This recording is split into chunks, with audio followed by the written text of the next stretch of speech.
Welcome to Patrick's Scale Studio. My name is Patrick and I'll be your host. So this is going to be build video number 1 for USS Lexington CV-2 by Trumpeter in scale of 1/350th. So if you've all had a chance to catch the review, you'll see that there's not really a whole lot to the kit part-wise, plastic-wise. There's not even any photo etch or anything like that included with the kit as it's offered. And I had made mention that the kit was from 2019. Well, actually the moldings are from 2004. So you can catch that there on the actual parts themselves. The 2019 date on the box was just the 2019 reissuing. So this is a 22-year-old tooling. And kind of a lot of the parts here with, in regards to like this hull and some of the deck parts, really show that age. And I don't think Trumpeter was brand new on the scene with modeling ships, but they're not where they are right now. As can kind of be seen in the example here of this hull. So it's molded in a top and a bottom half, and I show you here, I'll just pull them apart a little bit. And I've already kind of gone in and put them together to see how well they fit. And as you can see right there, they don't fit terribly well. So what I'm going to have to do is, you can kind of see this lower hull, it kind of cups in a little bit as it goes up toward the upper part of the hull. And what we're going to have to do is figure out how to get these to mate without it falling apart there. And at first I was kind of thinking about throwing, some pieces of plastic card or wood or something like that in here to stretch this out and to force it out. Well, I think eventually what that would do is break the glue joint between these two parts, given enough time or any kind of stress, or even at the slightest little curve of this, because the plastic on this isn't terribly thin. You can even actually see right through this hole. I'm not even sure here with the light if you can see my fingers kind of through that, but oh well. That is what it is, and it's what we've got to work with. It's the only USS Lexington I know of in this scale. So what I'm going to do is use plastic card here in little bits to put on the upper hull, and I'll show you what I mean. If I can get the tape off and get these parts separate. So the fit is pretty good toward the front and toward the back, but mainly when we start getting to amidships, it's where it starts going off the rails. And it looks like there's at least about 1 millimeter of gap on each side. So now these are separate. What I'm thinking I can do is take parts of plastic card and glue them to this right here. Not up above it, but this right there. And what that should help do is channel this lip. You just kind of barely make it out there. Should help channel that lip into going right up against this right here and kind of help hold it firmly. A little bit more of a secure connection. So I'm going to go ahead and, see, this is even a little warped, I think. So go ahead and start getting some pieces cut out here, and we're going to give it a shot. So I will be right back when I get some of that cut out and demonstrate what I'm going to do in order to get these parts to fit together properly. Alright, so I went ahead and got a few little pieces of plastic card cut out, but just for the sake of clarity, I want to point out it is going to take a lot of little pieces like this to ring everywhere on this hole where it's really kind of fallen, starting to come apart. And also it would be a little bit of cleanup right here where there's like a little bit of a mold seam. But really, for the most part, all I'm talking about doing is taking this plastic card and adding a little bit of semi-thin, or extra thin I should say. That's gonna wick its way in there.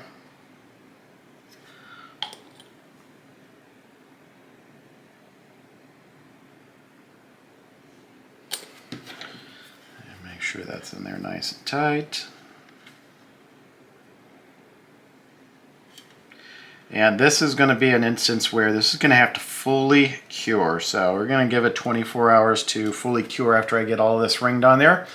And then I should be able to fit this bottom hole and get a much better fit around that seam, where it's going to require so much less cleanup and there won't be a gigantic step. But for the most part, you can kind of see right there is the little channel behind, or little channel in between the plastic card and the outside of the upper hole right there. And that lower hole's got that little lip that should fit right in there nicely. So let me go ahead and off camera put the rest of these and many more of these little pieces of plastic card onto the hole, and touch back here before we start to join them up.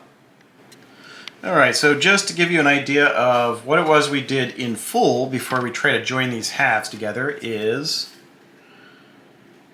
there are those little pieces of sheet styrene, and from this angle it might look like they stick out pretty far, but if we turn it this way,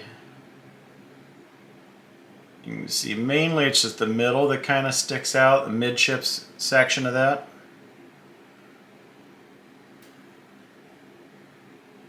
Alright, and of course the other side there, you kind of get an idea of how they're in there. They're kind of sitting against that ledge on the inside of this upper hole piece. And so I'm going to let all of that cement cure for 24 hours so they don't start flaking off or anything like that when I try to join the halves together. But the next thing you'll see is us trying to get those together. Alright, so all of these plastic card tabs have all cured 24 hours, and they are on there rock solid, not going anywhere. So the plan here, and I'll go ahead and demonstrate. So currently we were stuck with an overhang here because, as you can see, the hole kind of, the bottom hole kind of goes in a little bit. And what those tabs are going to do when we bring the upper hole piece to it is it should help bring these out a little bit. That is the goal at any rate. So I'll start by just kind of getting into one end. In this case I started with the aft end, and just kind of working these in here on the one side. At some point this is going to do this thing where everything kind of like finally snaps into place, but it is getting it to there. And one thing I did, I was fooling around with this yesterday, is actually broke that little piece off right here. So it shouldn't be terribly hard to fix, but nonetheless still kind of annoying. I would not like to have to worry about putting another hole together like this.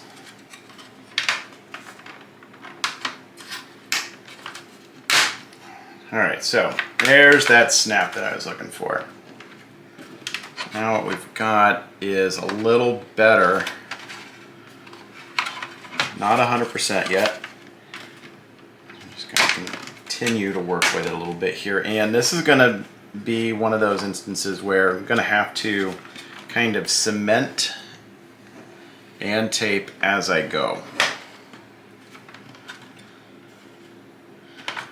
But for the most part, this is working out as planned. So I'm going to go ahead and use the Model Master liquid cement. It's a little bit of a thicker cement. In previous experiments or experiences, it's worked really well here for sticking around long enough to be able to get large parts like this joined together. and taped together.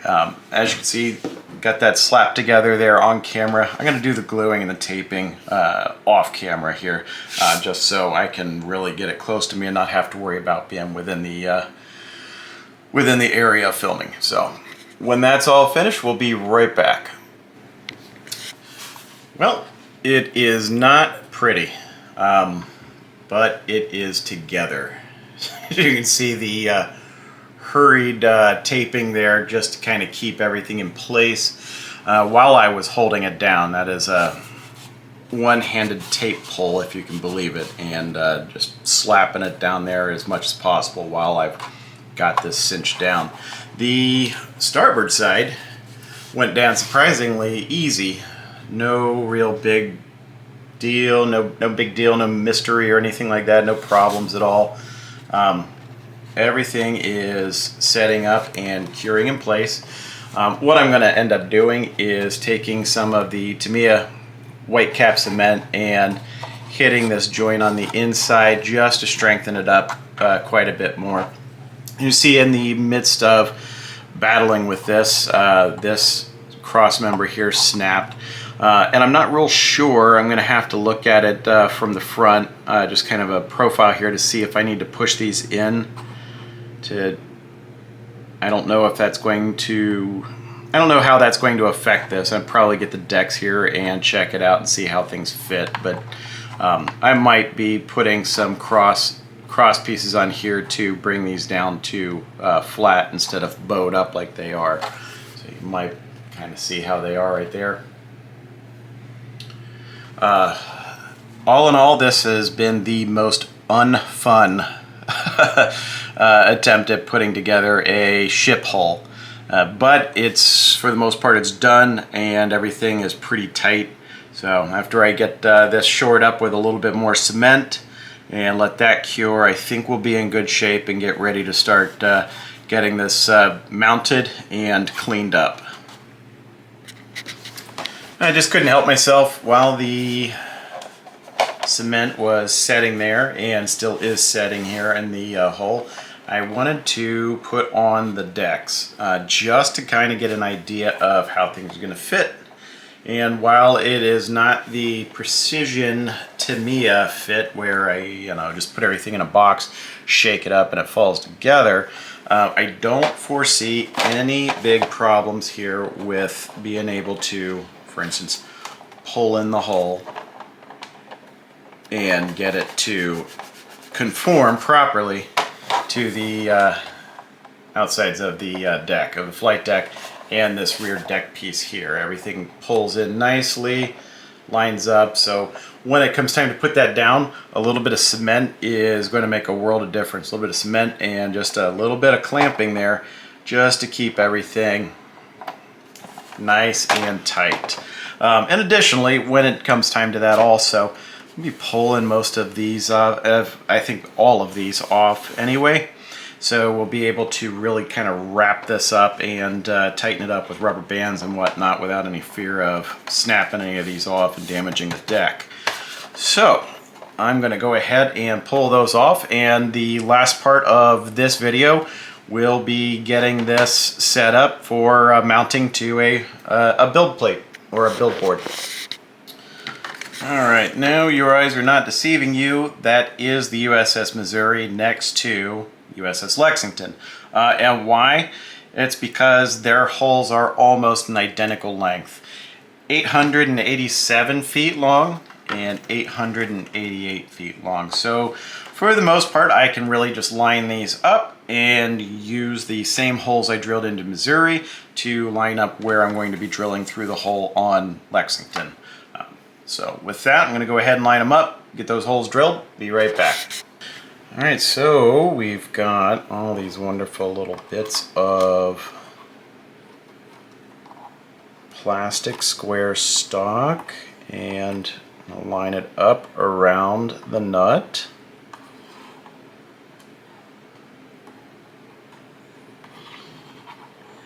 And we're doing the aft end of this versus the bow end of this, just simply for the fact that the bow end is underneath one of these Lovely little supports. So it would not make filming very, very easy. Alright, so once those are in place, a little bit of Tamiya extra thin. And I just kind of touch it to the bottom of the hole.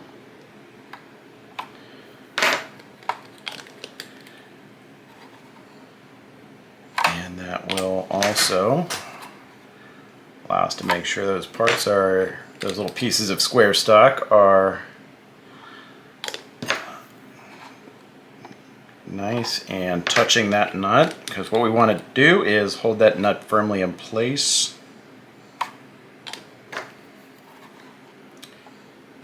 I swear the 8-year-old in me, every time I say nut, makes me giggle. Alright, there we go. So all I'm going to do now is, after the extra thin sets up a little bit, I'm going to remove these screws, and then I'm going to put down a lot more cement just to make sure they're held there firmly in place. And then on top of that, I'm going to come back with a little bit of CA and actually attach the nut, or glue the nut to these right now, because the nut won't stick to the plastic just through the use of the Tamiya extra thin cement. So you need something like a little bit of CA just to kind of hold it there. Not necessarily the most structurally sound bond or anything like that, but we're not going to be sailing this thing and launching aircraft from it. So being a static model, that's enough. So right now we've gotten the whole pieces put together. We managed to do so and get a little bit of the cupping on the bottom piece taken care of. Check the fit there on the deck. Everything looks good there. Minor breakages, not a big deal. And we managed to get this drilled out and ready for a build board. So with that, we can conclude this first video for USS Lexington. So if you have any comments, questions, concerns, suggestions on what I can do or what you might want to see more of, please leave that feedback for me in the comments section below. And our next video, we are going to be working on cleaning up the hull, the mold seams, the joins, and everything like that, making this look a lot more presentable and ready for primer and paint. So until that time comes, stay safe and happy modeling.